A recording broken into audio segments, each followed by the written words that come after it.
Hello everyone, welcome to our YouTube channel. So in this video I'm going to tell you how to delete workspace on Asana. So as you can see, this is the main interface of Asana.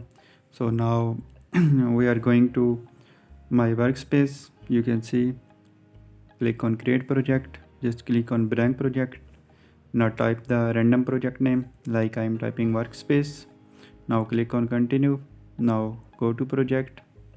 Now our workspace is created. Now you can see this is our main workspace. So now what we need to do, just click here. So now open the workspace and click on this button. Now click on more. Now you can see remove from this workspace.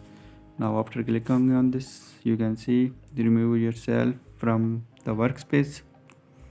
So just read this paragraph.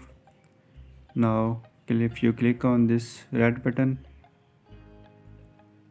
it will be deleted in few seconds. So in this way you can easily delete workspace